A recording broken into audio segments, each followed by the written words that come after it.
안녕하십니까. 원희룡입니다. 가장 깨끗한 힘으로 대한민국을 바꿉니다. 반드시 토론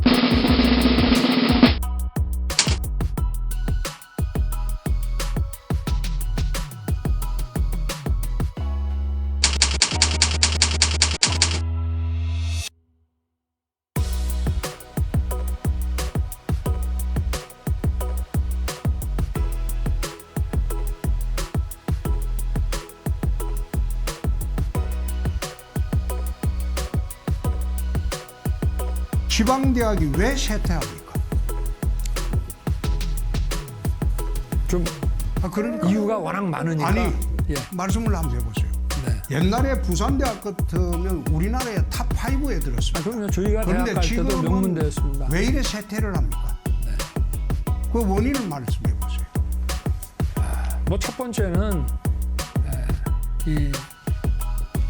그냥 어떤 선입견으로 무조건 그 수도권 대학과 지방 대학 간의 그 어떤 서열이라든가 차별화 인식이 있고, 그 다음에 부산에서 대학을 나와가지고 부산에서 일자리를 얻기가, 그전에는 부산 대학을 나와서 서울의 무역회사 이런 데 좋은 직장을 많이 갔거든요. 근데 지금은 이게 지방 대학, 수도권 대학 간에 그런 어떤 그 차별화 인식이 있는 데다가 부산에서 대학을 나와서 부산에 있는 일자리를 얻기가 네, 어렵기 때문에 됐습니다. 저는 큰 이유라. 거꾸로 하나 물어보겠습니다. 2019년도 10월에 네.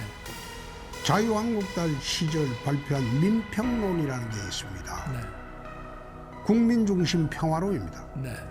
우리 당의 전시입니다. 네. 여기에서 실효적 북핵 억제를 위해서 한미 핵공유 협정 체결 추진한다고 당이 결의를 했어요. 네. 우리 당이. 그 다음에 2020년 9월에 발표된 외교 안보 특위에서 발표한 내용을 보면 똑같은 게 되어 있습니다. 알겠습니다. 아이, 가만히 있어봐. 당의 입장이 내가 그렇다는. 당의 입장이 이렇다는 걸 우선 말씀드리고, 두 번째, 네. 중국이 북핵을 억제를 못하는데 왜 우리나라 핵 문제를 관여를 합니까? 중국이 북핵을 억제를 해주고 폐기를 해준다면 그런 말을 할 수 있겠지만, 중국이 우리나라에 대해서 아무런 핵 억제, 북한 핵 억제를 네. 활동을 하지 않는데 그걸 어떻게 중국이 우리나라에 대해서 간섭을 네. 한단 말입니까? 그거는 이제 답변 당위의 그거는 있을 수 문제고. 없는 이야기죠. 이건 당위의 문제고요. 우리 지금 사드 배치하는 거, 저 성주에 하는 거 가지고도 진영에 따라서 막 내 엄청나게 이야기를 반대를 다시 한번 그 해가지고. 사드 배치 이야기를 합니다. 네. 2017년도 아니, 제가 좀 여쭤보겠습니다. 가만히 있어 보세요. 2017년도에 우다웨이가 4월에 대선 때 후보 방문을 했을 때 내가 거꾸로 이야기를 했습니다. 네. 사드 배치 그 철회해달라고 그러길래 중국이 핵 억제를 해주면 철회하겠다. 핵 아니, 억제를 못 제 해주는데 말씀은 왜 중국과의 그걸 관계 주권치지 문제가 않느냐. 아니고 사드 나는 그래 이야기를 했어요. 배치를 사드 배치하는 거 가지고도 우리 한국의 그 정치권, 정치 사회의 진영에 따라서 엄청난 지금 갈등이 존재했는데, 실제로 핵이 들어온다고 그랬을 때 우리 사회가 또 엄청나게 갈라진 그런 부분은 또 생각을 안 하셨으면 크게 그거 다 봤을 때. 감안하죠. 저는요, 대통령의 결단 문제죠. 저는 아니 미국은 어떻게 지난 30년 동안 이렇게 핵의 모든 우리가 위협을 받으면서 살았는데 앞으로도 그렇게 살아라는 게 그게 말이 됩니까? 그러니까 당위라든가 희망의 문제가 아니라 현실론으로 봤을 때 현실적으로 그래 할 수 있으니까 중국이나 그런 일본의 이야기를 이런 하죠. 관계상 그렇게 나약한 생각으로 어떻게 미중 패권 전쟁에서 네. 살아남으려고 그래요? 대북 송금 사건 때 박지원 씨는 구속을 했어요. 네. 그랬죠? 근데 그 수천만 달러 송금 지시한 DJ는 수사조차도 하지 않았어요. 왜 그랬습니까? 그건 대통령의 통치행위죠. 그렇죠? 뭐 저는 그 사건을 안 했기 때문에 지금 아니. 뭘 물어보시는 거예요? 아니 알든 모르든 그거는 검찰총장까지 하셨으니까 예. 그건 당연한 거 아닙니까? 대통령 통치행위이기 때문에 문재인 수석이 그 당시에 박지원 씨는 구속해도 실제로 지시한 그 DJ는 수사조차도 하지 않았어요. 대통령 통치행위. 대통령 통치행위가 수사 대상이 됩니까? 그래서 저는 뭐 통치행위라고 하면은 지금 통치행위를 어디까지 인정해야 되는 문제냐가 있고 그 당시에 제가 알기로는 4억 불인가를 산업은행에서 그 뭐 어떻게 전용을 해가지고 보낸 것 같은데 특경법 배임하고 자, 뭐 이런 그 정도 정도 구속이 된 것 같은데요. 답변을 내고 네네. 대통령 통치행위는 지금 우리나라 헌법재판소에서 사법심사 대상이 안 됩니다. 만약에 그때 수사를 대통령의 안 하기 때문에 통치행위가 문제가 되는데 사무사 대상이 안 되면 부하가 한 것도 처벌하기 어려운 거 아니겠습니까? 수사를 못하죠. 네, 부하가 안 하죠. 한 것도 박지원 씨가 한 것도 아니 그거는 다르죠. 아니죠. 밑에 사람은 실행자니까 범죄 행위자니까 그거는 처벌을 할 수 아니 있죠. 박정희 대통령이 이후락 중앙정보부장 보고 북한에 가서 김일성이 만나고 와라 하는데 적국으로 잠입 탈출한 것을 통치행위니까 처벌을 못하면 이후락도 처벌을 안 받는 거지. 이후락 씨 처벌 안 했죠. 아니 그러니까요. 그러니까 통치행위로서 내 대통령 이야기는 처벌 안 하면 그런 논쟁을 해. 밑에 있는 사람도 검찰총장 좀 처벌할 수 하셨잖아요. 없죠. 네. 그러니까 네. 내가 물어보는 거예요. 대통령 통치행위는 우리 헌법재판소도 인정합니다. 네, 그렇죠. 그렇죠. 네. 박근혜 대통령이 공천 관여한 것은 통치행위입니까? 정치행위입니까? 이게 실정법 위반입니까? 공천 관여는 대통령의 그 선거에서의 정치적 중립 때문에 실정법 위반은 되는데요. 저희는 그 공천 관여보다도 그 국정원 자금을 갖다가 공천에 반영하기 위한 여론조사 비용으로 국정원 자금을 갖다 쓴 거를 그때 기소를 했습니다. 그것도 아니죠. 드러났기 때문에 공천 관여한 것을 직권남용으로 기소하셨어요. 그리고 징역 3년을 받았어요. 아니요, 그 징역 3년은 그리고 두 번째 돈 국정원 예산 이걸 갖다가 청와대에서 지금 뇌물로 지금 둔갑이 돼 있는데 국정원 뇌물이 아니고요. 가만히 있어 보세요. 내 질문을 하고 난 네. 뒤에 국정원 예산에 청와대 예산이 숨어 있는 거 모릅니까? 그건 몰랐습니까? 그거는 뭐 과거에는 그거를 정치적으로 그렇게 말은 하지만 그 예산 항목은요 대북 특수 공작비입니다. 네. 포괄사업비입니다. 포괄사업비고 네. 포괄사업비는 지방자치단체장한테도 있어요. 네. 예산의 10%를 포괄사업비라고 가지고 있어요. 단체장 재량으로 쓸 수 있는 예산이. 국정원에는 포괄사업비가 있습니다. 그거는 포괄사업비는 이게 청와대에서 예산이 공개하기 어려운 예산을 국정원의 포괄사업비로 편성해서 국정원에서 전위주의 청와대에 통치 지원을 시절에나 합니다. 있었던 얘기지. 아니 그걸 지원을 하는 거를 법치국가에서 그걸 국정원장들을 전부 대통령한테 뇌물 줬다고 그런 식으로 해가지고 역대 국정원장을 전부 뇌물죄로 엮어가지고 난그 처벌하는 것 보고 저건 아니다. 저거는 너무 심하다. 내가 그런 생각을 했는데 윤 후보 생각이 어때요? 그거는 지금 국민들한테 그런 말씀 하시면은 그러면 뭐 수사 지휘를 한다고 그래서 서울지검장이 서울경찰청장이 갖고 있는 특활비 판공비를 상납을 받으면은 그게 되겠습니까? 그러니까 우리가 그거를 나중에 정치적으로 어떻게 해석하느냐는 사면을 한다는 건 별개 문제라도 법적으로 따지는 거는 저희가 정확하게 해야 안 되겠습니까? 검찰총장까지 지내신 분이 얘도 부적절합니다. 뜨는데.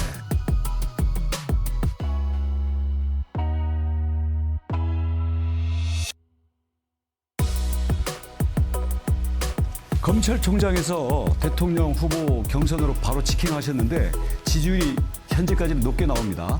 왜 지지율이 높게 나온다고 생각합니까? 다시 말하면 국민들이 뭘 기대한다고 생각하십니까? 국민들이 경제 성장이라든가 또 거기에 기반한 복지 이런 모든 우리 사회가 안고 있는 문제들이 기본적으로 법의 지배, 이 헌법 원칙 이런 것에 기반해서 가야 되는데 이 정권이 그게 무너졌기 때문에 그걸 일단 세워놔야 경제도 있고 성장도 있고 복지도 있다, 안보도 있다, 막 그런 것이 아닌가 하고 저는 생각하고 있습니다. 저는 국민들이 좀 더 쉽게 얘기하면 거침없는 청산을 요구하기 때문에 정치 경험이 없는 윤석열 후보에게 높은 기대가 있다고 생각합니다.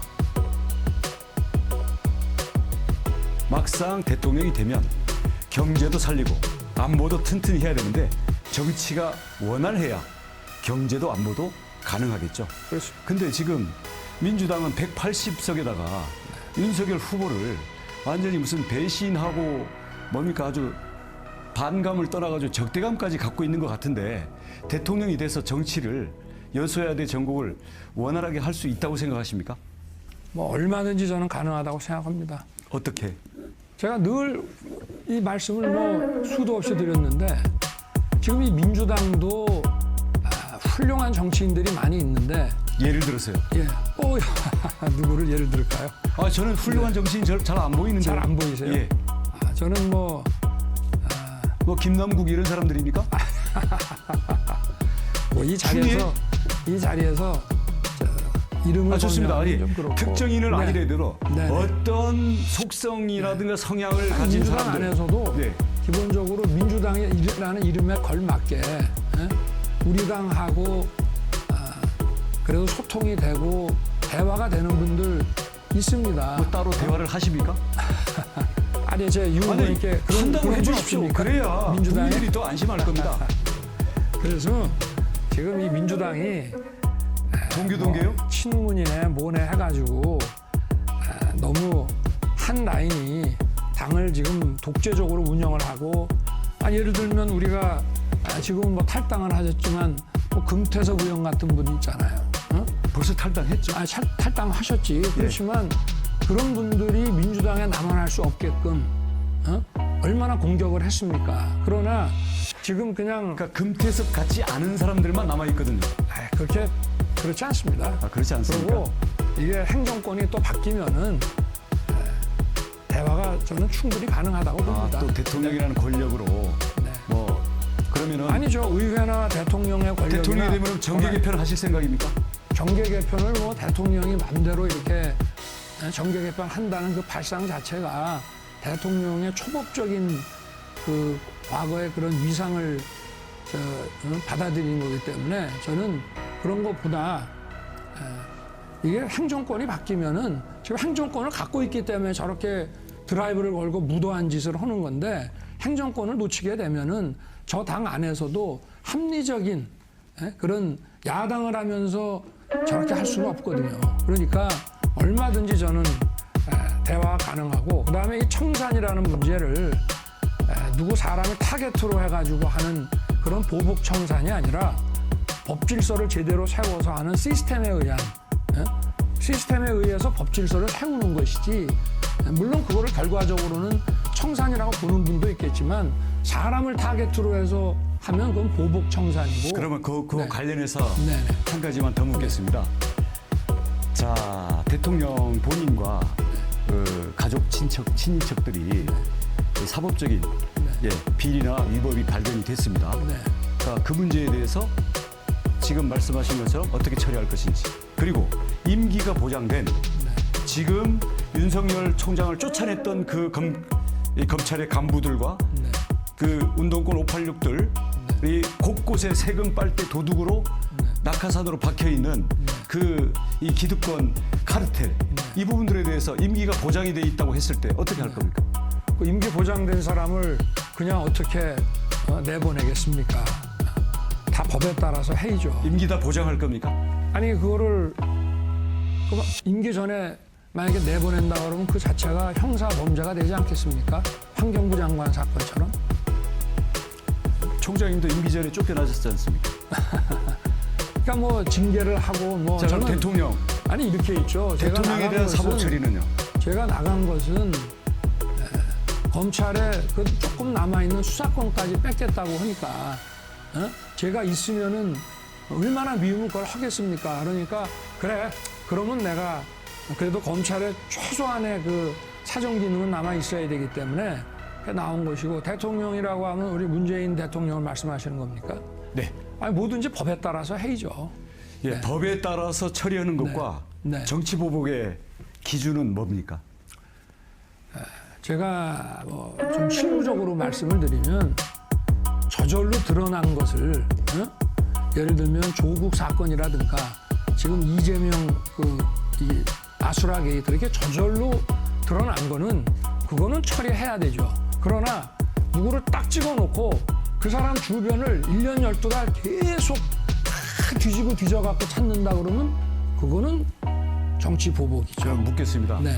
이명박 박근혜 대통령을 수사해서 구속시킨 것은 저절로 드러난 정의의 실현입니까? 정치 보복입니까? 아니 기준을 말씀하셨잖아요. 아니 그러니까 저절로 드러나서 법을 적용한 것은 아니 보복이 저거를 아니다. 우리가 지금 두 분의 그 전직 대통령에 대한 거를 저희가 뭐 이잡듯이 막 뒤져가지고 한 거는 아니죠. 자, 노무현 대통령에 대한 수사는 정치 보복입니까? 저절로 드러난 겁니까? 뭐 노무현 대통령에 대한 것도 저는 초기에 제가 알고 있기로 뭐 굉장히 실무적으로 디테일하게 들어갑니다만은 아마 그 2008년도 그 박연차에 대한 그 특별세무조사와 그 사건이 검찰 송치되는 과정에서 아마 그러한 진술이 바로 나와버린 것 같습니다.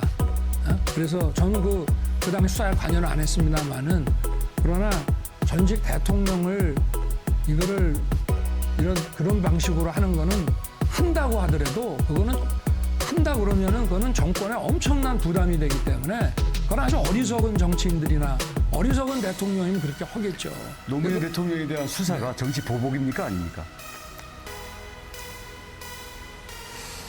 글쎄 저는 그 당시에 그 수사 과정이 좀 뭐 여러 가지 복잡하게 진행이 됐습니다만은 제가 알고 있기로는 그 박연차 씨가 보복입니까? 사법정입니까?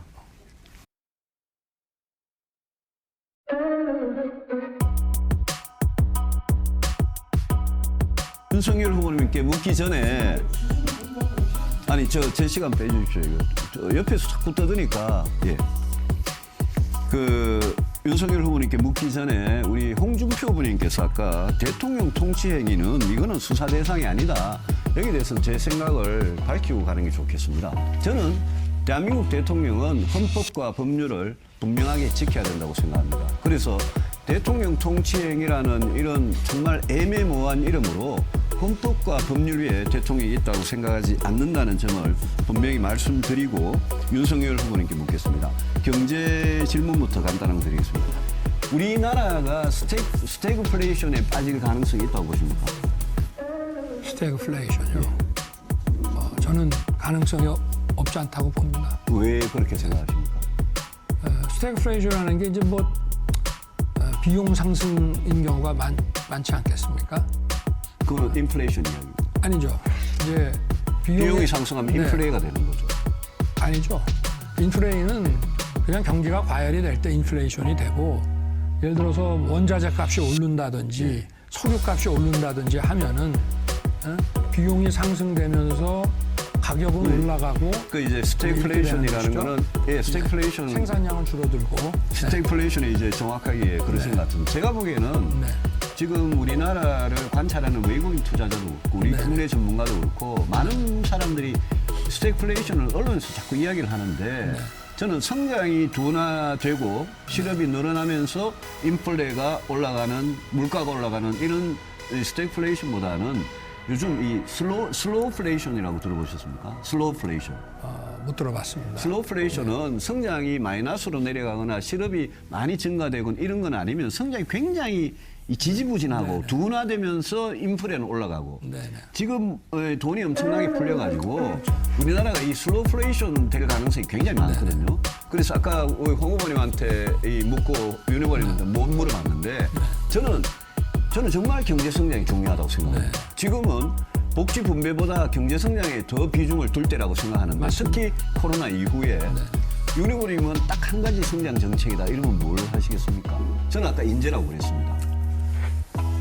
저는 저도 교육 혁신에 그게 있다고 생각하는 것이 지금 이 생산 함수에 이제 노동과 자본이 들어가서 산출물이 나오는데 이제는 노동과 자본보다는 이 생산 함수를 키워야 되기 때문에 그건 결국은 사람입니다. 사람이다. 그럼 저하고 이제 비슷한 그런 동감을 맞습니다. 해주셔서 그 동의한다고 생각을 하고요.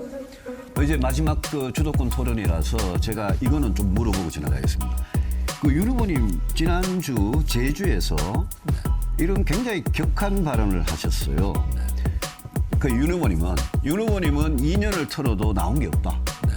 그런데 다른 후보는 민주당이 겁이 안 나니까 안 털었다. 다른 후보는 터는데 일주일도 안 걸린다. 이렇게 말씀을 하셔가지고 제가 정치를 22년 차면서 제가 정치 22년 차면서 이런 모욕은 제가 처음 당합니다. 이 말씀을 터는데 일주일 터는데 일주일도 안 걸리는 후보가 저 유승민입니까? 그렇게 보지 마시고요. 제가 말씀하신 아니, 거를 이거 아니 정확하게 예. 저는 이렇게 얘기했습니다. 중간에 말이 잘렸는데 제가 나는 오래 털렸다. 예. 그런데 다른 분들도 후보가 되면 일주일도 안 돼서 이런 말이죠. 이거 보세요. 일주일도 안 돼서 턴다 이거예요. 터는데 다 터는데 일주일이면 끝난다는 게 아니라 예.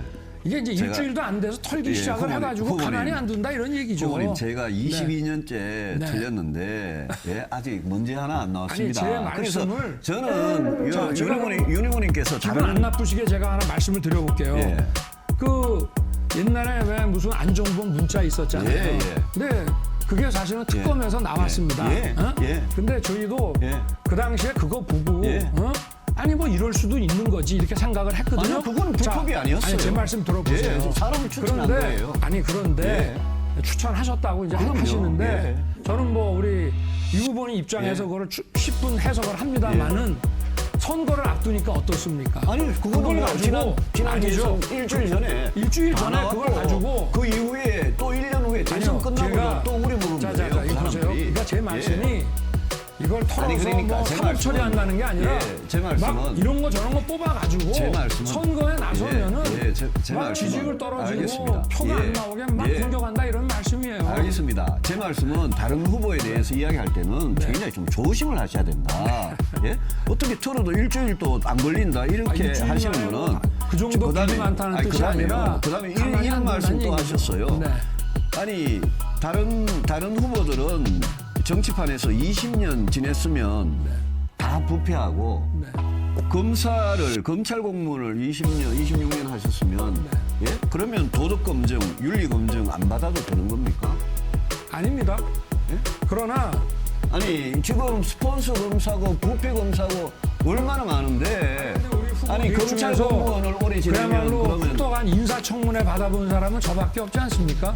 그러니까 저는 예. 제가 더 깨끗하다는 얘기를 한 게 아니고 우리는 아니 인사- 저보고 뭐 무슨 예. 부패하네 이러니까 우리는 선거 때마다 상대방 후보에게 샅샅이 뒤지기 때문에 그러니까. 그런 선거를 여러 번 치러본 그러니까 사람들입니다. 정치하신 분이나 예, 정치한 사람을 다 부패하다고 검찰 보면 안 공직자로 되시죠. 아니 저희도 예. 사회적으로 힘 있는 사람들 수사하다 알겠습니다. 보면 깎으로 예. 엄청 털립니다. 알겠습니다. 제가 그렇기 때문에 마지막 질문- 조심하라겠고는 예, 마지막 질문하겠습니다. 더잘 아시잖아요. 우리 마지막 질문하겠습니다. 홍 후보님께서 자, 그죠? 오늘 이재명 지사가 국감에서 네. 우리 국민의힘 의원들이 이재명의 측근 유동규의 비리가 드러나면 사퇴하겠냐 이러니까 이재명 지사가 거꾸로 쳐요. 우리 윤석열 후보 측근도 문제 아니냐. 그러면 윤석열 후보도 측근이 손준성 검사가 만약 불법을 저지르면 예? 그러면 마찬가지로 사퇴하겠냐. 그리고 또 하나 물어볼게요. 서울행정법원의 윤 후보에 대한 징계에 대해서 그 캠프에서 황당하다 이랬는데 거기에 대해서 네. 어떻게 생각하시는지 간단하게 대변해 주십시오. 황당하다는 표현이 나올 법하죠. 왜냐하면 작년에 저 징계 사건에서는 집행정지가 나오는 경우가 거의 없습니다. 근데 두 번 내리 집행정지가 나왔고 가처분하고 거기에- 이거하고는 적용되는 법률이 달라요. 네. 그러니까 자, 뜨거운 토론이 이어지고